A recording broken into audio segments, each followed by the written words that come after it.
What's good? It's your boy Gurns from Mango Masala, Pi Radio's South Asian show, and I'm joined here today by the one and only Punjabi king, Raf-Saperra. How are you doing? I'm doing well, bro. Thoda zyada mainu pump deti, bro. Nowhere near a king. I got a lot to be putting into the game, my brother. But thank you for having me on today, Carlos. No, you got to back yourself, and honestly,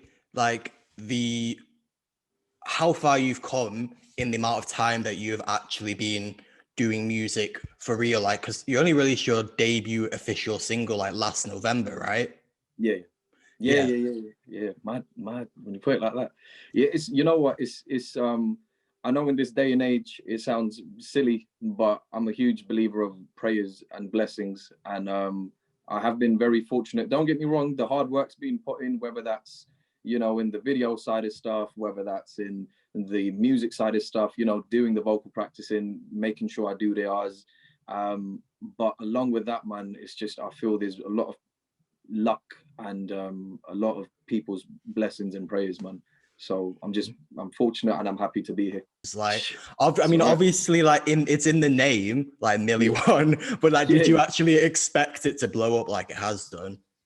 You know what? I didn't expect it to do the numbers and get the traction that it's got, because I was saying this earlier to my friend as well, because it's like there's definitely a rise, I would say, in the hip hop sound or aesthetic in Punjabi music, especially jithe main gade Punjabi music that in India and Punjab, them man are dropping hip hop after hip hop, but it's still very West Coast, bro. Do you know what I'm saying? And with West Coast, it's kind of the very on beat kind of rhythms, a very commercial sound, and I've always been more susceptible to the East Coast kind of that pocket of New York music, man, from I would say from 93 to 96, and that's what I wanted to bring into this. But obviously, as an artist, I'm gonna make what I kind of want to make.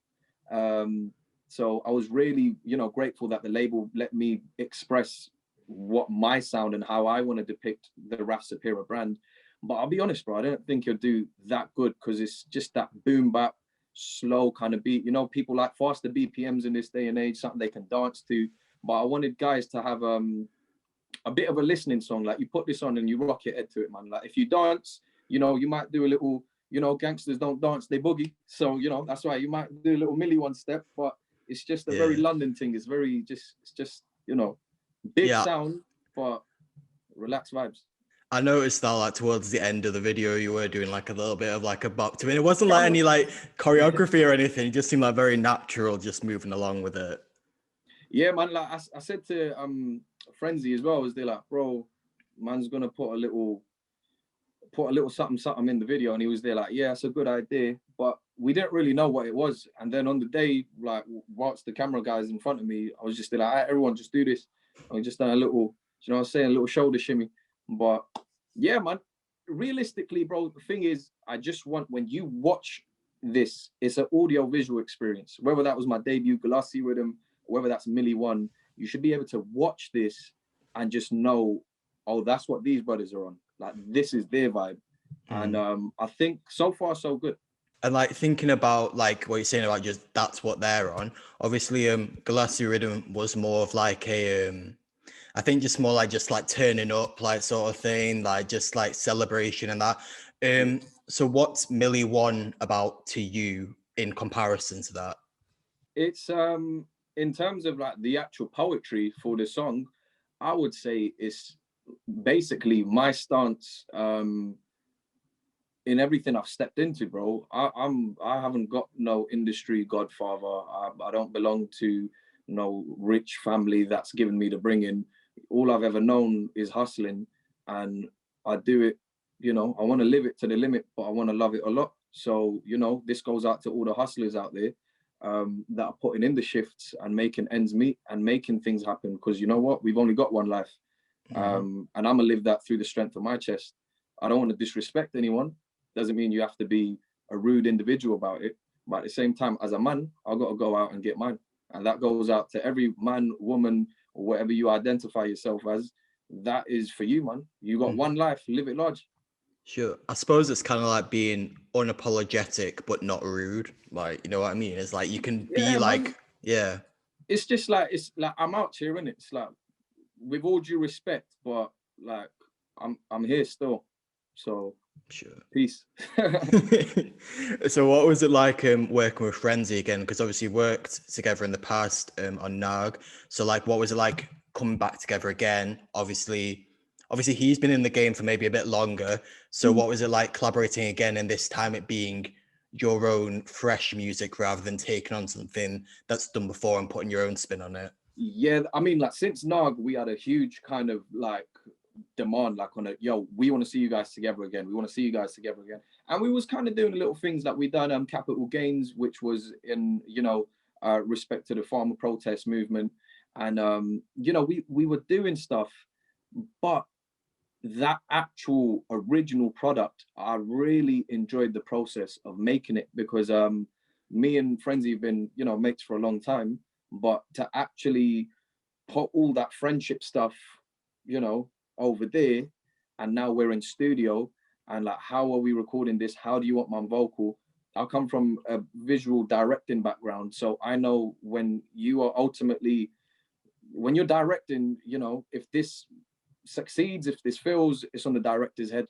Do you know what I'm saying? So Mm-hmm. the crew essentially put themselves at your mercy. And similar, although I'm the face of all of this, but as a vocal artist, I know no matter who the producer is, I'm ultimately performing according to their direction.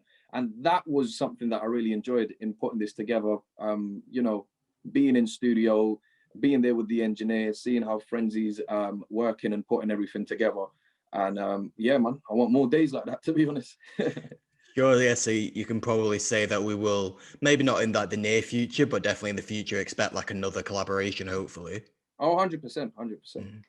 So thinking about that creation process, how do you actually go about making your music? Because I'd say it's authentically Punjabi, but then also authentically British as well. And one thing I found really interesting as well is hearing you before, because I wasn't expecting that to hear you talking when you're referring to hip hop in general, in terms of its like origins in terms of America. So thinking, oh, this is West Coast, this is East Coast.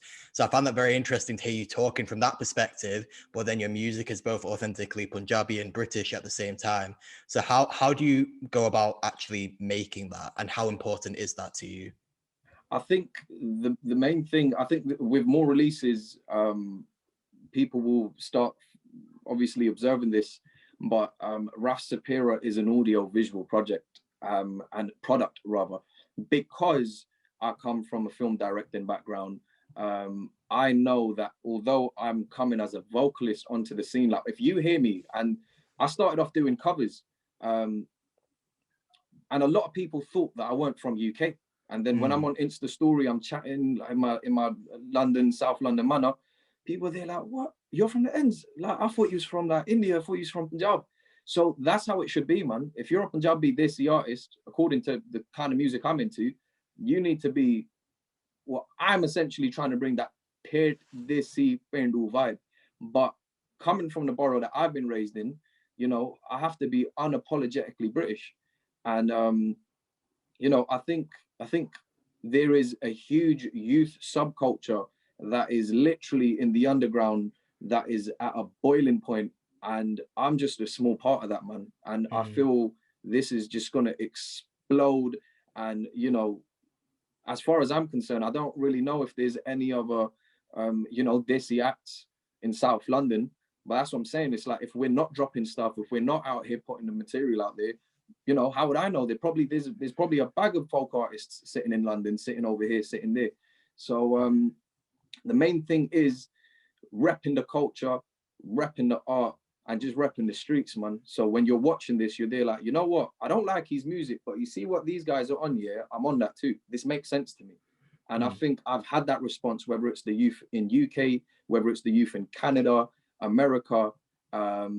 Canada and America in particular have shown mad love since Glassy Rhythm. Mm.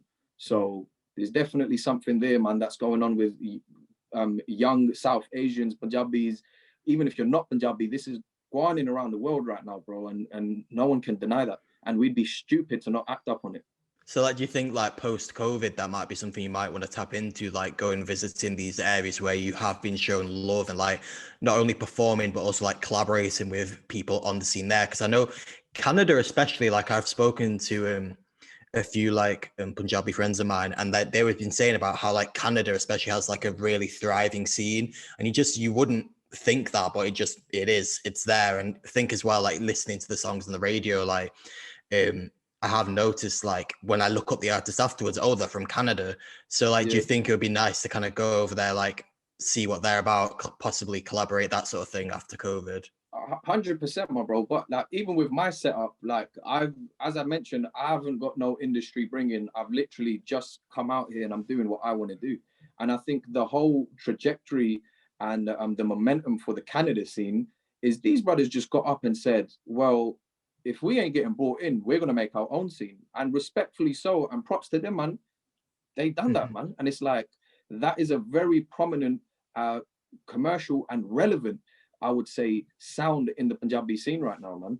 I've been shown a lot of love, whether it's from individuals or even like producers from that side of the world. So yeah, bro, let things open up. And I'm telling you, man, it's like, I'm a British product, but at the same time, I'm not a singer. I'm not a director for UK or for. I am involved in the arts for planet Earth. So wherever the work takes me, if I vibe to it as an artist, I'm there, bro. Thinking about, you said, like, you've come from a visual art perspective, which I didn't know that, actually. So how long have you actually been doing music for? Because obviously you started off, like I said, doing covers. So at what point did that start, and when did it transition into, right, I want to do my own stuff now? So music, I've always kind of had a music environment, especially my mother and my eldest brother. They've been the main kind of influences that were, she'd be there listening from anything from Nusrat Fateh Ali Khan, Ko Ali's to Michael Jackson. And my brother's there listening from anything from Black Sabbath in, rock all the way down to Wu-Tang and hip hop. Music's always been going on in my house. My mum would give me little "Estai entre, remember this, all right, boom." Formally got into like vocal training, I'd say probably about like 2012, 2013. Stopped music in between, then kind of called up my star and said, look, I want to like start dropping stuff. This was like 2019 you're looking at now, bro. And that's where it all started off. My good mate and a UK born songwriter, GS Nave Pindia, he kind of you can do this, you've got a good tone. And then I would say the journey started, man, like January 2019. And then it just, gaps in between, I started doing the covers, and then that started popping off on Instagram. And then just building that momentum there, man. And then saying, no, we need to build this momentum to an actual release. And this is me not in the constraints of 1 minute or tight ratio Instagram videos. This is me presenting myself to planet Earth. And then ergo Glossy Rhythm. I can see we're coming to the end of the interview, so just I had 3 final questions, if that's all right. First of all, like, from the get-go, if I'm being honest, the first time that I was put on to you was BBC Asian Network's Future Sounds artists, when you were collated in that. So I wanted to know what it was like, obviously, being a part of that. Secondly, like, as we can see right now, another thing which I noticed literally from the moment that I was part to you was that you're always like just on it in terms of your style. So I wanted to know, like, how do you go about putting that together? And finally, just like, what can we expect from you in the future? Okay, so the first point was the Future Sounds. Future Sounds, yeah, man. Yeah, that feels electric. Do you know what I'm saying? And the fact that the actual panel of artists are so diverse. You've got someone who's in a a very like like an urban, I don't like the word urban, what can I say, like an R&B vibe they've got going on. One brother's doing rap, one brother, he's doing soulful singing. You've got me that's there on a flipping full on like UK Bhangra Punjabi artist. So it feels mad, and it's a big responsibility as well, because it comes down to trust, man. If they've trusted me enough to showcase me as BBC's future sound, I better be coming with some future sounds. For definite, yeah. In terms of the style and stuff, bro, I just style myself, to be honest. In terms of the actual video, our leading ladies for MILLI-1, they were styled by Rakita, brilliant stylist from London. So she took care of that department. But with me, I just put on stuff that I like myself, man, and what I feel comfortable in. And that kind of, someone shouldn't be looking at my videos saying, Raf, you don't dress like that in real life.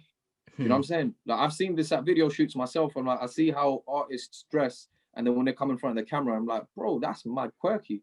So however you see me is however I am, on or off camera. And Sure. Regarding your third question, definitely a lot of things in the pipeline, bro. I'm just a very superstitious kind of individual, so I keep it, I keep it quiet until I know it's actually happening. Then I'm like, boom, I come out of nowhere. I'm saying, we're working with this individual, or I'm dropping this, I'm doing that. But as it stands, bro, it's looking like a very busy summer. Oh, thanks a lot for speaking today. It's been a pleasure. Just for like the people listening or watching this, where can they find you on socials? At Raf-Saperra. So that is literally my Twitter, my YouTube, my Insta, my Facebook. That's everything. But yeah, man, at Raf-Saperra, and you can find me on socials. And that's about it. Yeah. Sweet, yeah. So everyone definitely go check out MILLI-1 and all of your other releases. And yeah, we'll hopefully speak to you in the near future. Yeah, good luck with everything. All right, man. Thank you for having me on today, Carlos. And big respect to the Mango Masala team as well, man. Cheers. Cool. Thanks a lot.